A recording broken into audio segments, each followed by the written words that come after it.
Hey, Magic fans, welcome back. This is your captain speaking, and today we have Captain Clyde's MTG for the top Strixhaven cards that will see modern play, in my opinion, or at least have an impact in it. So, first off, let's get started with some honorable mentions. And today, our honorable mention goes to the Biblioplex.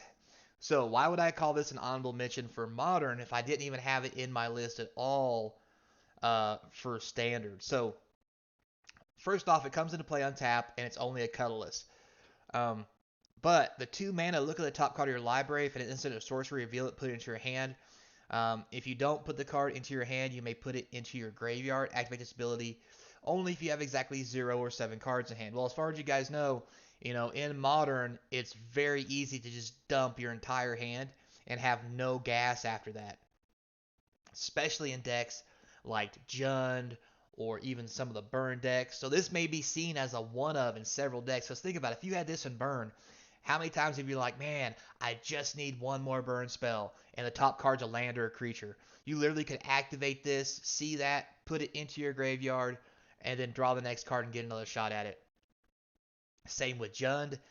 It may even come in valuable or handy in Dredge if Dredge is a thing, because you can actually put a Dredge creature into your graveyard for 2 mana when your hand is empty.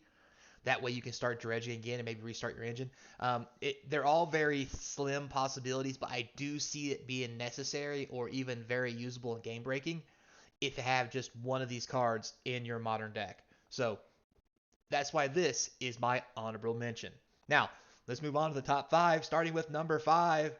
And number 5 is not just the Necroblossom Snarl, it is the entire Snarl cycle.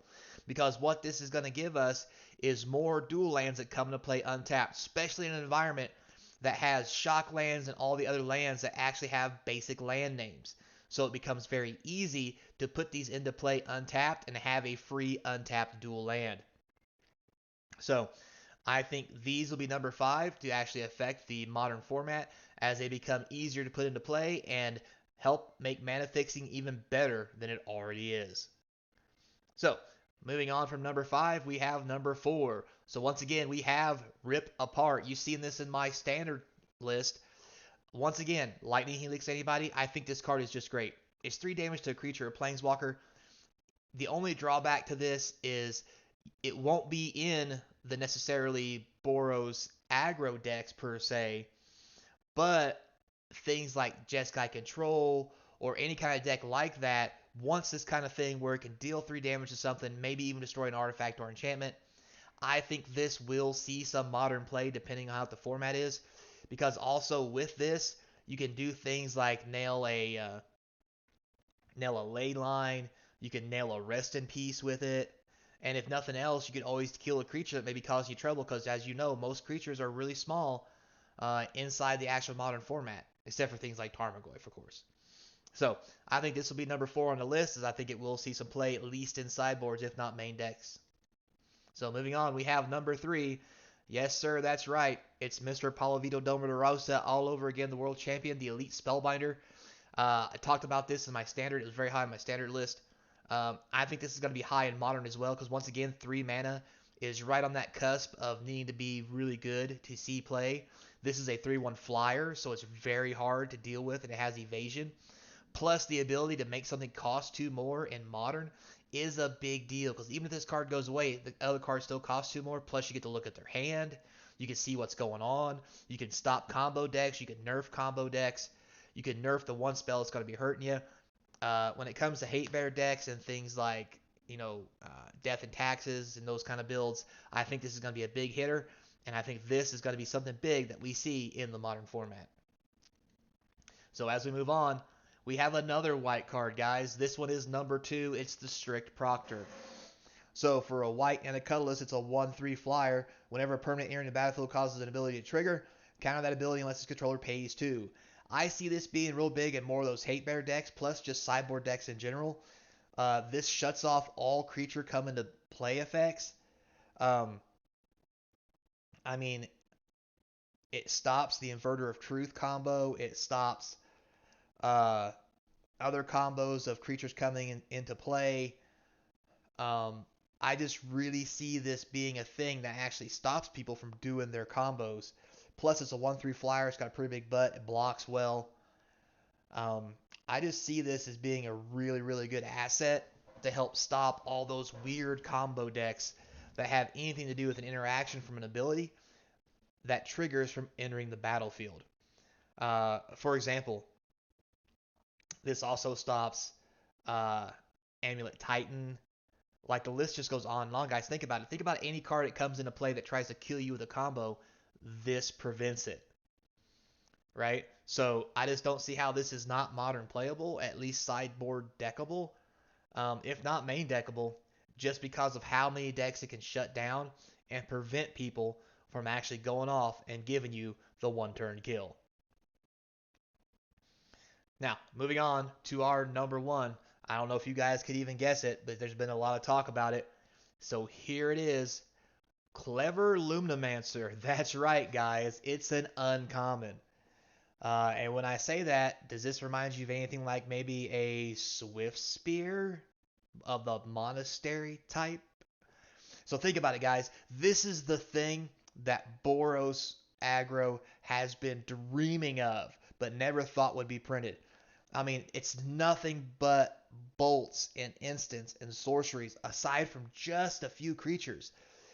This with, lava spikes and lightning bolts and suspending rift bolts. This thing can be a 4/5 or a 6/7 in one turn. Not to mention you could slap some green in there. So for two life, you could actually give it a +2/+2, which would be actually +4/+4. Just this thing just seems bonkers to me. And not just with Lava Spike. There's also that one red spell that for one red does 1 damage. Sacrifice a mountain, you can get it out of your graveyard to do it again. That makes this a 4/5. Like there's so much possibility with this. This card itself, I hate to say it, it may either replace Swiftspear or it might replace the Goblin. I don't know which. Um, I mean, because if you take out more of the instants and stuff that you normally have, that's kind of defeating the purpose to having this, right? So, or maybe it replaces the Grim Lavamancer that some of them run a couple of, along with one or two other spells, maybe. But this card just seems bonkers good, and it's a card that has to be dealt with. Now, granted, late game is going to be a very dead draw if you don't have anything in your hand.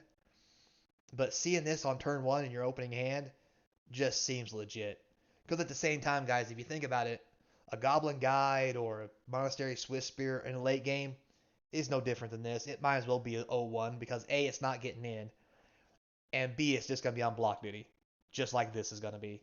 And honestly, giving them land um, because of the Goblin Guide, like that trade-off of 2 damage versus them getting to see the top of their deck, like that's a real deep debate, guys, that we would really have to go into a very long time to see and really hash that out. I just see this as a great addition. Maybe better than a Swiftspear, uh, only because the pump gets bigger, but it doesn't have power to start with. Also, it's white. The big draw to Swiftspear is it's red, so you don't have to run as many white sources. Not that that's a big deal in Modern, but it can be a thing when you're opening hand, you don't have fetches.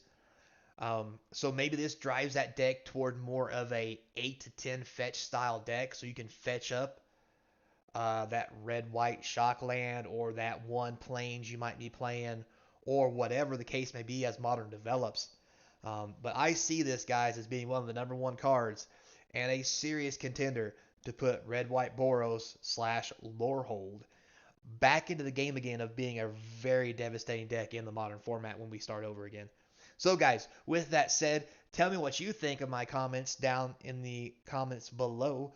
Like, subscribe, tell your friends and family, help me support the channel. I do appreciate it and always appreciate you guys listening to me.